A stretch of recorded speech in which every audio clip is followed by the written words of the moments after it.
A lot of people are suffering from asthma, but the strange thing is a lot of times it gets confused with anxiety, where they'll have anxiety attack, a panic attack, they can't breathe, and then their doctor sends them to a pulmonologist where they go and they blow in the tube and they check their lung pressure and they check the strength of the air coming in and out of their lungs. And they'll be like, wait a minute, I don't think you do have asthma. I don't know what this is. It must be anxiety. Maybe it's something else. And there's a lot of people that are dealing with asthma where their bronchial tubes become restricted, they actually become inflamed and they tighten up. So let's go into all this stuff. How does this work? First of all, there's different varieties of asthma. There's a lot of confusion with all of it. One variety is neurological.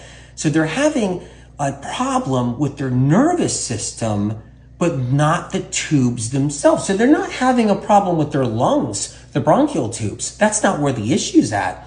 The issue is their vagus nerves. That's where the issue is. Or the issue's coming straight from the brain. It's a central nervous system issue, a central nervous system problem with signals going down to the vagus nerves. These are one of the big reasons right here that when people deal with asthma, they really don't know what they're dealing with. They're not sure what it is. They can't breathe. They can't get air in. They get sensitive. If stress increases, it gets worse. Any kind of pressure, it gets worse. Any kind of stress in their life or hardship or any kind of losses or any kind of betrayal, any kind of relationship struggles, anything like that, it feels like you can't breathe. And what's happening is that's a neurological condition of asthma. And then there's the bronchial tubes being inflamed easy, and the nerves around those tubes being inflamed easy. So that's another condition all on its own. That's when the lungs get inflamed very easy. The bronchial tubes get inflamed very easy because they're sensitive to toxins. Now, a lot of people are filled with a lot of mucus, and this contributes to asthma.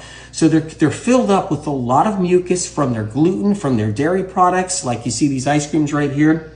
They're filled from, all that mucus from their gluten here and all their dairy here. And then another thing too, they're also dealing with bugs. They're dealing with bacteria. They're dealing with viruses in their system, and viruses and bugs that are feeding off of all the dairy products and gluten, producing even more and more mucus, which then gets in the lungs and it gets in the lymphatic system and it gets in other places, and it puts pressure so that they have that plus a central nervous system condition or a little bit of anxiety, which is your nervous system. All of this combined can create an asthma. But either way, people deal with different varieties of asthmas, and this is just a couple of them here.